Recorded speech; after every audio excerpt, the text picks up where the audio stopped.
নমস্কার সবাইকে। গল্প আর গপ্পর আরেকটি পর্বে আপনাদের স্বাগতম। আজকের পরিবেশনা লেখক সুকুমার রায়ের গল্প ব্যাঙের রাজা। চলে আসি মূল গল্প পাঠে। রাজবাড়িতে যাবার যে পথ, সেই পথের ধারে প্রকাণ্ড দেওয়াল, আর সেই দেওয়ালের এক পাশে ব্যাঙেদের পুকুর। সোনা ব্যাঙ, কোলা ব্যাঙ, মেঠো ব্যাঙ সকলেরই বাড়ি সেই পুকুরের ধারে। আর ব্যাঙেদের সর্দার যে বুড়ো ব্যাঙ, সে থাকে দেওয়ালের ধারে একটা মরা গাছের ফাটলের মধ্যে, আর ভোর হলে সবাইকে ডাক দিয়ে জাগায়, আয় আয় আয়, গ্যাক গ্যাক গ্যাক, দেখ দেখ দেখ, ব্যাং ব্যাং ব্যাং, ব্যাং আছি। এই বলে সে অহংকারে গাল ফুলিয়ে জলের মধ্যে ঝাঁপ দিয়ে পড়ে, আর বাকি ব্যাঙগুলো সব বলে ঘুম ভেঙে মুখ ধুয়ে দাঁত মেজে পুকুর পাড়ে সবাই বসে। একদিন হয়েছে কি, সর্দার ব্যাঙ ফুর্তির চোটে লাফ দিয়েছে উল্টো মুখে, আর ডিগবাজি খেয়ে পড়বি তো পর একেবারে দেওয়াল টপকে রাজপথের মধ্যিখানে। রাজা তখন সভায় চলেছেন। সিপাই সস্ত্রী লোক লস্কর দলবল সব সঙ্গে চলেছে। মোটা মোটা সব নাগরাই জুতো খটমট ঘ্যাচ ম্যাচ করে ব্যাঙবুড়োর মাথার উপর দিয়ে ডাইনে বায়ে সামনে পিছে এমনি রোগ করে চলতে লেগেছে যে ভয়ে ব্যাঙবুড়োর প্রাণ যায় তো যায়। হঠাৎ কোত্থেকে কার একটা লাঠি না ছাতা কিসের গুঁতো এসে এমনি ধাই করে ব্যাঙের পায়ে লেগেছে যে সে বেচারা ঠিকরে গিয়ে পথের ধারে ঘাসের উপর চিৎপাত হয়ে পড়েছে। ব্যাঙবুড়োর খুব লেগেছিল, কিন্তু হাতও ভাঙেনি, পাও ভাঙেনি। সে আস্তে আস্তে উঠে বসল, আর চারিদিকে তাকিয়ে দেওয়ালের গায়ে একটা ফাটল দেখে তাড়াতাড়ি তার মধ্যে ঢুকে পড়ল।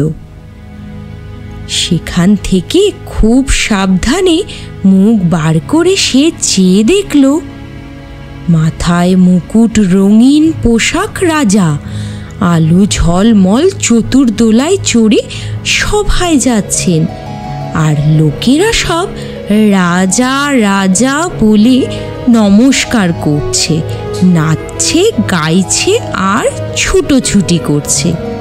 আর রাজামশাই চতুর্দোলায় বসে খুশি হয়ে এর দিকে তাকাচ্ছেন, ওর দিকে তাকাচ্ছেন, আর কেবলই হাসছেন। তাই দেখে বুড়ো ব্যাঙের বড় ভালো লাগলো। সেও দু হাত তুলে নমস্কার করতে লাগলো, আর বলতে লাগলো, রাজা রাজা রাজা, রাজা রাজা রাজা। তার মনে হলো রাজামশাই ঠিক তার দিকে তাকিয়ে ফিক করে হেসে ফেললেন। ব্যাঙ তখন কাঁদো কাঁদো হয়ে নিঃশ্বাস ফেলে ভাবল, আহা, আমাদের যদি এরকম একটা রাজা থাকতো। তারপর ঘুরে ঘুরে পথ খুঁজে খুঁজে ব্যাঙ যখন বাসায় ফিরল, তখন প্রায় সন্ধে হয়ে এসেছে। সবাই বলল,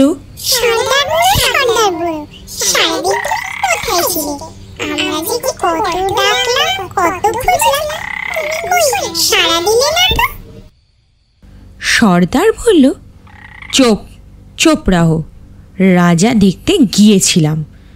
তাই শুনে ব্যাঙেরা সব একসঙ্গে বুড়ো তখন গাল ফুলিয়ে বুক ফুলিয়ে দু চোখ বুঝে দু হাত তুলে লাফিয়ে বলল, রাজা হচ্ছে এই এত বড় উঁচু আর ধবধবে সাদা, আর ঝকঝকে আলোর মতো, আর তাকে দেখলেই সবাই মিলে ডাকতে থাকে, রাজা রাজা রাজা রাজা। তাই শুনে ব্যাঙেরা সবাই বলতে লাগলো,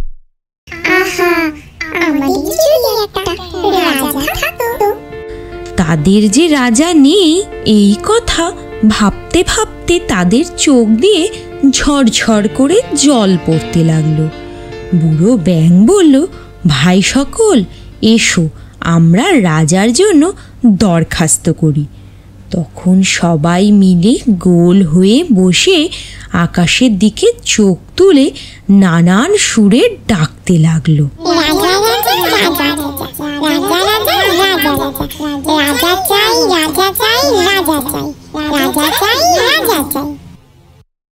ব্যাঙ পুকুরের ব্যাঙ দেবতা, যিনি বাদলা দিনে বর্ষা মেঘের ঝাঁঝির দিয়ে পুকুর ভরে জল ঢালেন, তিনি তখন আকাশতলায় চাদর মেলে ঘুমোচ্ছিলেন। হঠাৎ ব্যাঙেদের চিৎকারে তার ঘুম ভাঙল। তিনি চারিদিকে তাকিয়ে বললেন, বৃষ্টিও নেই, বাদলাও নেই, মেঘের কোনো চিহ্নও নেই, বাছারা সব চেঁচাও কেন? ব্যাঙেরা বলল,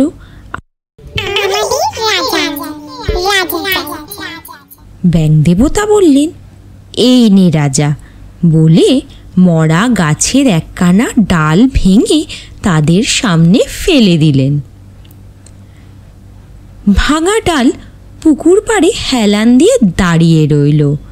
তার মাথার উপর মস্ত মস্ত ব্যাঙের ছাতা জোছনায় চকচক করতে লাগলো।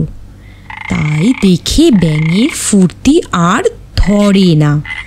তারা গোল হয়ে ঘিরে বসে মনের সুখে গাইতে লাগলো,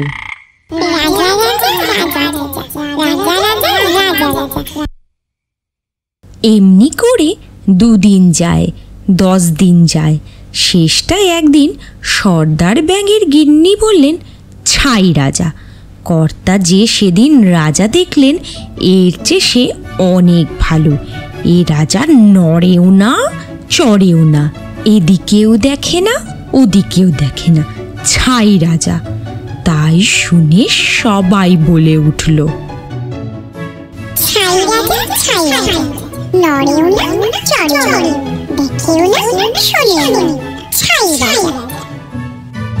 তখন আবার বুড়ো ব্যাঙ গাছের উপর চড়ে বলল, ভাই সকল, এসো আমরা দরখাস্ত করি, আমাদের ভালো রাজা চাই। আবার সবাই গোল হয়ে বসে আকাশ পানে চোখ তাকিয়ে নানান সুরে ডাকতে লাগলো,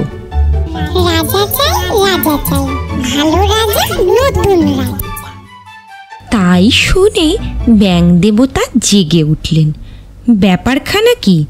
এই তো সেদিন তোদের রাজা দিলাম, এর মধ্যে আবার নতুন কি হলো? ব্যাঙেরা বলল,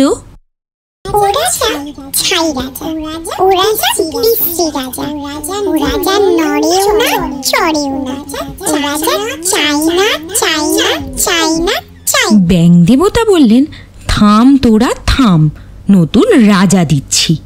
এই বলে একটা বককে সেই পুকুরের ধারে নামিয়ে দিয়ে তিনি বললেন, এই নে তোদের নতুন রাজা। তাই না দেখে ব্যাঙেরা সব অবাক হয়ে বলতে লাগলো,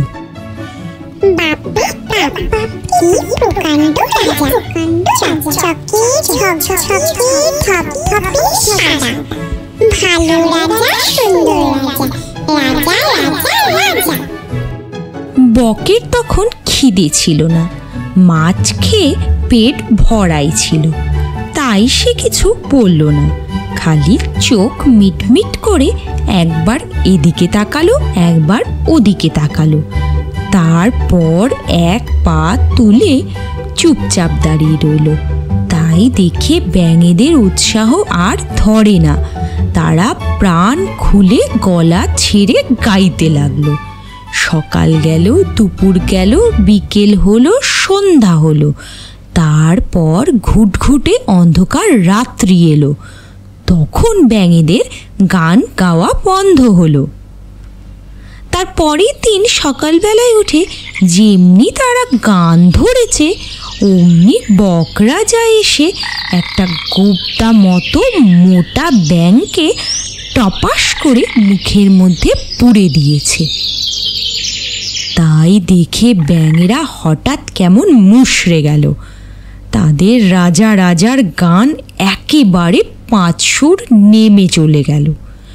বকরাজা ব্যাঙটিকে দিয়ে জলযোগ করে একটি ঠ্যাং মুড়ে ধ্যান করতে লাগলেন। এমনি করে এক এক বেলায় এক একটি করে ব্যাঙ বকরাজার পেটের মধ্যে যায়। ব্যাঙমহলে হইচই লেগে গেল। সবাই মিলে সভায় বসে যুক্তি করে বলল, এটা বড় অন্যায় হচ্ছে, রাজাকে বুঝিয়ে বলা দরকার। সে হলো আমাদের রাজা, সে এমন করলে আমরা পালাই কোথাও? কিন্তু বুঝিয়ে বলবে কে? সর্দার গিন্নি বললেন, তার জন্য ভাবছিস কেন? এতে আর মুশকিল কিসের? এই দেখ না, আমি গিয়েই বলে আসছি। সর্দার গিন্নি বকরাজার পায়ের সামনে গ্যাট হয়ে বসে হাত মুখ নেড়ে কড়কড়ে গলায় বলতে লাগলেন, ও রাজা, তোর ভাগ্যি ভালো, তুই আমাদের রাজা হলি। তোর চোখ ভালো, তোর মুখ ভালো, ঝকঝকের রং ভালো, তোর 2 পাও ভালো, কেবল ওইটি তোর ভালো নয় রে। তুই আমাদের খাস কেন? শামুক আছে শামুক খানা, পোকা মাকড় প্রজাপতি, তাও তো তুই খেতে পারিস। রাজা হয়ে আমাদের খেতে চাস? ছ্যা ছ্যা ছ্যা ছ্যা ছ্যা, রাম রাম রাম রাম, অমন আর কখনো করিস নে। বক দেখলি তার পায়ের কাছে দিব্যি একটা নাদুস নুদুস ব্যাঙ, তার নরম নরম গোল গোল চেহারা। টপ করে বকরাজার জিভ থেকে 1 ফোঁটা জল গড়িয়ে পড়ল আর খপ করে সর্দার গিন্নিকে তার মুখের মধ্যে গিলে নিলে। ব্যাঙেদের মুখে আর কথাটি নেই। সবাই তাড়াতাড়ি চটপট সরে বসে বড় বড় হাঁ করে তাকিয়ে রইল। পরে সর্দার ব্যাঙ রুমাল দিয়ে চোখ মুছে বলল, পাজি রাজা, লক্ষ্মী ছাড়া দুষ্টু রাজা। আই শুনে সবাই একসঙ্গে আকাশ ফাটিয়ে চেঁচাতে লাগলো, পাজি রাজা, দুষ্টু রাজা, চাই না চাই না চাই না, রাজা চাই না, রাজা চাই না। ব্যাঙ দেবতা জেগে বললেন, দূর ছাই, আবার কি হলো? ব্যাঙেরা বলল, বাপরে বাপ, বাপরে বাপ, কি দুষ্টু রাজা, নিয়ে যাও নিয়ে যাও নিয়ে যাও। তখন ব্যাঙ দেবতা হুশ করে তাড়া দিতে বকরাজা পাখা মেলে উড়ে পালালো। আর ব্যাঙেরা সব বাসায় গিয়ে বলতে লাগলো,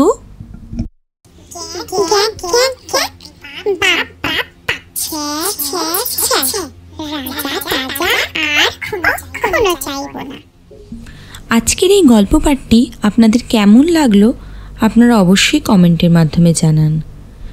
গল্প পাঠটি যদি আপনাদের ভালো লেগে থাকে তাহলে সাবস্ক্রাইব করে আমার চ্যানেল গল্প আর গপ্পর পাশে থাকুন। এই মুহূর্তে আপনারা যারা আমার গল্পটি শুনছিলেন তাদের সবাইকে অসংখ্য ধন্যবাদ। আপনারা ভালো থাকবেন, সুস্থ থাকবেন।